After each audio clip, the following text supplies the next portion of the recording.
जय श्री श्याम भक्तों, श्रावण मास चल रहा है। श्रावण मास में हम कुछ भी दान पुण्य कथा भजन श्रवण वगैरह करते हैं, उसका हमें करोड़ों करोड़ों गुना फल की शुभता फल की प्राप्ति होती है। कुछ भी शंकर भगवान के ऊपर अगर हम चढ़ाते हैं, तनिक मात्र भी जल का लोटा भी चढ़ा देते हैं तो भी शुभता का प्रतीक तो होता ही होता है। आज हम भगवान शंकर के चौथे अध्याय का पाठ का स्मरण करेंगे जो भगवान शिव को अति प्रिय है। बोलिए शंकर भगवान की जय, माता पार्वती की जय, गणेश जी महाराज की जय, कार्तिकेय भगवान की जय, नंदी महाराज की जय। इस महीने में जो मौन व्रत धारण करता है वह श्रेष्ठ वक्ता होता है। उसका किसी के साथ कलह नहीं होता है, विवाद नहीं होता है, क्योंकि मौन व्रत सबसे उत्तम व्रत है, ऐसा हमने अब तक सुना था। मौन व्रत करते टाइम पे अगर आप भगवान का भजन भी करते हैं तो मौन ही मन करना चाहिए, मौन में ही करना चाहिए, यानी कि होठ से कोई शब्द निकलना नहीं चाहिए। अगर आप, क्योंकि शास्त्रों के अनुसार हम 1 महीना तो मौन व्रत कर नहीं सकते हैं, तो आप कुछ टाइम जैसे सुबह उठे और 10 बजे तक आप मौन व्रत का पालन कर सकते हैं। उस टाइम भी आप नहीं कर सकते हैं तो संध्या काल में कुछ देर, जैसे संध्या काल आप आधी घंटा 1 घंटा इतने टाइम तक भी आप मौन व्रत का धारण कर सकते हैं।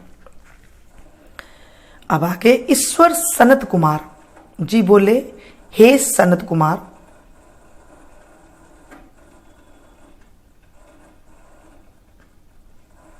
अब धारण पारण व्रत को सुनो। मास की पहली प्रतिपदा तिथि श्रावण शुक्ल प्रतिपदा को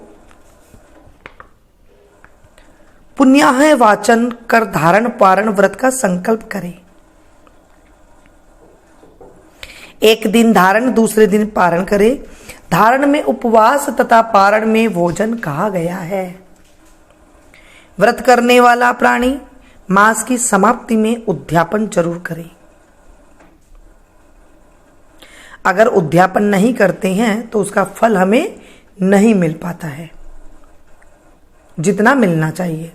मास की समाप्ति में पुण्याह वाचन कर आचार्य और अन्य ब्राह्मणों का वर्ण करें। शंकर पार्वती की सोने की प्रतिमा को घट के ऊपर स्थापित कर रात में भक्ति द्वारा अर्चन करें तथा कीर्तन आदि द्वारा जागरण करें। दूसरे दिन प्रातः अग्नि की स्थापना कर हवन करें। त्र्यंबकम यजामहे, इस मंत्र से तिल और चावल की आहुति। वामदेवाय विद्महे महादेवाय धीमहि तन्नो रुद्रः प्रचोदयात्। इससे धृत तथा चावल की आहुति षडाक्षर मंत्र ओम नमः शिवाय से खीर की आहुति दे। फिर पूर्णाहुति कर शेष कार्य समाप्त करें। ब्राह्मणों को भोजन कराकर आचार्य का अर्चन करें। हे महाभाग, इस प्रकार इस महाव्रत को करने से मनुष्य ब्रह्महत्या आदि घोर पातकों से भी मुक्त हो जाता है, इसमें तनिक भी संदेह नहीं है। हे मुने, अब आदर पूर्वक श्रावण मास में उपवास की विधि सुनो। सर्वप्रथम स्त्री या पुरुष प्रतिपदा तिथि को सुबह व्रत संकल्प करे। अमावस्या के दिन भगवान शिव का 16 उपचारों से पूजन करे। यथाशक्ति ब्राह्मणों को वस्त्र अलंकार आदि से पूजन करके भोजन कराकर विदा करे। हे मुने, अब रुद्रवर्ती विधि को सावधान होकर सुनो। यह संपूर्ण सिद्धियों को देने वाली है। रुई द्वारा निर्मित 11 बत्ती बनाएं। ये बत्तियां ही रुद्रवर्ती नाम से जानी जाती है। श्रावण मास के प्रथम दिन विधि पूर्वक संकल्प करे। श्रावण मास में देवों के देव महादेव में है, भक्ति से उस गौरीश की 1,00,000 बत्ती से आरती करूंगा। इस प्रकार संकल्प कर रोज 1,000 बत्ती द्वारा पूजा करें और समाप्ति पर 71,000 बत्ती से आरती करें, अथवा रोज 3,000 बत्ती द्वारा आरती करें और अंतिम दिन 13,000 बत्ती से आरती करें, अथवा एक ही रोज में 1,00,000 रुद्रवर्ती प्रज्वलित करें। फिर महादेव की पूजा कर कथा सुने। बोले शंकर भगवान की जय। सनत कुमार बोले, हे देव, मुझ पर दया कर। इस व्रत के प्रभाव तथा किसने इस व्रत को किया और इसकी उद्यापन विधि क्या है, यह सब विस्तार रूप से मुझसे कहे। भगवान शिव ने सनत कुमार से कहा, हे ब्रह्मपुत्र, आप अवश्य इस व्रत को सुने। यह रुद्रवर्त्री व्रत महान पुण्यदायक है, संपूर्ण उपद्रव का नाशक है, प्रीति, सौभाग्य, पुत्र, पौत्र एवं समृद्धि का देने वाला है। यह भगवान शंकर को अत्यंत प्रिय और उत्तम शिवलोक को देने वाला है। इसकी पुरातन कथा कहते हैं, सो सुनो। क्षिप्रा नदी के किनारे उज्जयिनी नाम की पुरी है। उस पुरी में सुगंधा नाम वाली बहुत ही सुंदर वेश्या रहती थी। उसने कई युवा पुरुष व ब्राह्मणों के धर्म भ्रष्ट किए तथा बारंबार बहुत से राजा और राजकुमारों को नग्न किया तथा उनके भूषण वगैरह छीनकर उन्हें धिक्का दे निकाल दिया। उस वेश्या की सुगंध 1 कोस तक फैलती थी, अतः उसका नाम सुगंधा था। उसके रूप लावण्य की ख्याति पूरी पृथ्वी पर फैली हुई थी। नाच गान कार्य में वो रंभा आदि अप्सराओं का भी अपमान करती थी। अपनी चाल से हाथी और हंस को भी मुरझाती थी। एक दिन कौतुकवश वह वेश्या क्षिप्रा नदी के तट पर चली गई। वहां उसने सब और ऋषियों से युक्त क्षिप्रा नदी को देखा। ऋषियों में कुछ जप में लीन, कुछ शिवार्चन में संलग्न को, तो कुछ विष्णु अर्चन कर रहे थे। हे मुने, उन ऋषियों में वशिष्ठ ऋषि को देखकर उस वेश्या की धर्म में बुद्धि हो गई तथा जीवन और विषय से मन हट गया। तब उस वेश्या ने निवेश विवश मुनि श्रेष्ठ वशिष्ठ को बारंबार प्रणाम कर बारंबार नतमस्तक हो सब पाप कर्मों के नाश का उपाय पूछा। हे प्रभु, मुझे इसका कुछ उपाय बताइए। तब दीन वत्सल वशिष्ठ मुनि ने उसके कर्मों को जानकर उस वेश्या से कहा, हे बद्रे, तेरे पापों का नाश जिस पुण्य से होगा वह सब कहता हूं, एकाग्रचित होकर सुनो। रुद्रवर्ती नामक व्रत महान पुण्य को देने वाला है, वह शिवप्रिय है। इस दुर्लभ व्रत को वाराणसी में जाकर भक्ति पूर्वक करो। इस व्रत को करने से तेरी उत्तम गति होगी। यह सुन वैश्या खजाना, नौकर तथा मित्र को साथ कर काशीपुरी गई और वहां पर वशिष्ठ जी के आदेशानुसार व्रत किया। व्रत के प्रभाव से वह वैश्या अपनी देह सहित भगवान शिव के शरीर में लय हो गई। शिव के शरीर में जब लय हो गई, जो स्त्री इस दुर्लभ व्रत को करती है उसकी भी सभी मनोकामना पूर्ण होती है। हे मुने, अब माणिक्यवर्ती व्रत के महात्म को सुनो। इस व्रत को करने से स्त्री मेरे अर्धासन की हिस्सेदार होती है। वह स्त्री महाप्रलयांत तक मेरी प्रिया होकर निवास करती है। व्रत पूर्ति के लिए इसकी उद्यापन बुद्धि सुनो। सर्वप्रथम कलश स्थापित कर शिव पार्वती की प्रतिमा स्थापित करे। शिव पार्वती को प्रतिमा सोने की तथा वृषभ की प्रतिमा चांदी की हो। विधि द्वारा पूजन कर रात भर जागरण करें। प्रातः काल स्नान कर आचार्य का वरण करें। 11 ब्राह्मणों के सहित घी पायस यानी कि खीर एवं बिल्व से हवन करें। हवन रुद्र सूक्त, रुद्र गायत्री तथा मूल मंत्र से करें। पूर्णाहुति कर 11 सपत्नीक ब्राह्मणों को भोजन कराएं। तत्पश्चात विधि से कथा सुन सर्व सामग्री आचार्य को समर्पित करे। जो ऐसा करता है उसे 1000 अश्वमेघ यज्ञ का फल मिलता है। अवश्य ही उसे फल तो मिलना ही मिलना है।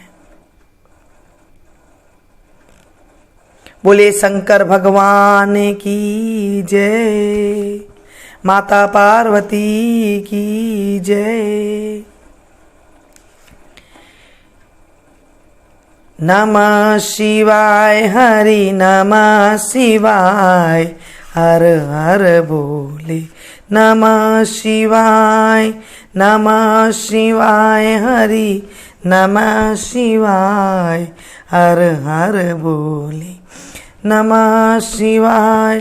कर्पूर गौरम करुणावतारम, संसार सारम भुजगेन्द्रहारम, सदा वसन्तं हृदयारविन्दे, भवं भवानी सहितं नमामि।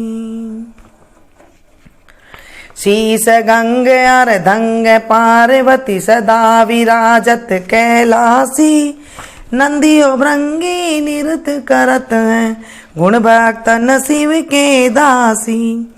शीतल मंद सुगंध पवन जहाँ बैठे हैं शिव अविनाशी, करत गान गांधर्व सप्त सुर, राग रागनी अति गासी। यक्ष रक्ष भैरव जहाँ डोलत, बोलत है बन के वासी। कोयल शब्द सुनावत सुंदर, भ्रमर करत है गुंजासी। कल्प धूमि अरु पार जाति तरु लाग रहे हैं लक्षासी। कामधेनु कोटिक जहाँ डोलत, कामधेनु कोटिक जहाँ डोलत, करत फिरत है वीक्षासी। सूर्यकांत सम पर्वत शोभित, चंद्रकांत भव के वासी। छो तुरित तुरित पलत चढ़त है, पुष्प चढ़त है बरसासी। देव मुनि जन की भीड़ पड़त है, निगम रहत जो नित्य घासी। ब्रह्मा विष्णु जी को ध्यान धरत है, बाबा शंकर जी को ध्यान धरत है। कछु शिव हम को परमासी। रिद्ध सिद्धि के दाता शंकर, सदा आनंदित सुख राशि। जिनको सुमिरन सेवा करता, भोले जी को सुमिरन पूजा करता, छूट जाए यम की फांसी। त्रिशूल धर जी को ध्यान निरंतर, मना लगाई कर जोगासी। दूर करो विपदा शिव तन की, कष्ट हरो व्याधा मोरे मन की।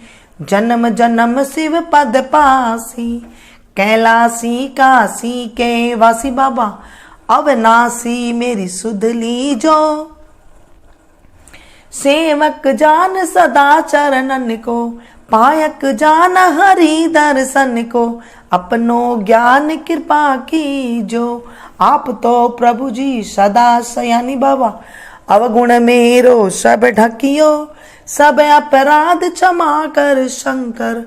मेरो अपराध माफ कर भोले बाबा, किंकर की विनती सुनियो। अभय ज्ञान दी जो हरि मोह को, सकल सृष्टि के हितकारी। श्री भोलेनाथ बाबा भक्त निरंजन, भूतनाथ बाबा भक्त निरंजन, अलखनाथ बाबा भक्त निरंजन। भवभंजन भव शुभकारी, काल हरो हरि, कष्ट हरो हरि, दुख हरो दारिद्र हरो।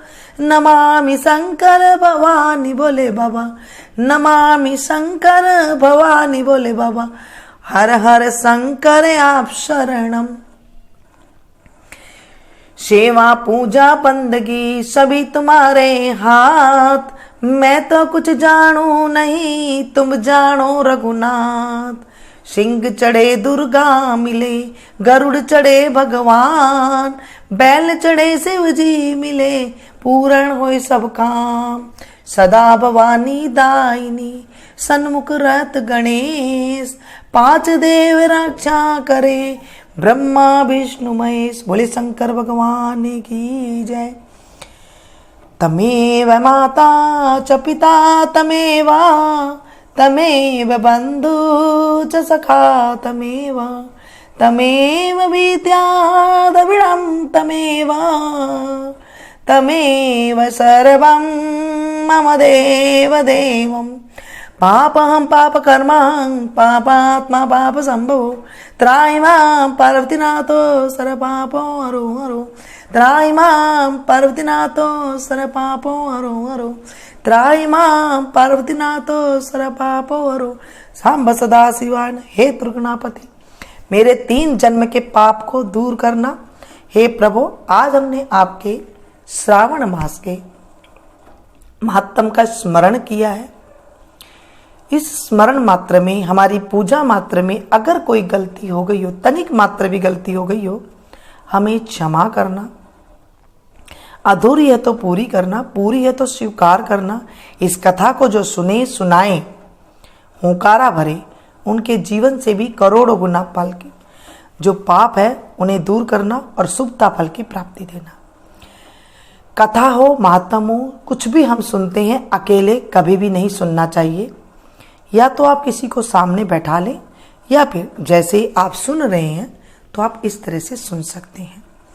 अकेले कथा सुनने से उसका फल नहीं मिलता है, कुछ भी उसका लाभ हमें नहीं मिलता है। बोलिए शंकर भगवान की जय। श्रावण मास में अगर आपको सुबह सवेरे टाइम नहीं मिलता है, क्योंकि आप कोई भी कथा का स्मरण करें ना, बड़े आराम से जब आपके पास टाइम हो तभी आप सुने।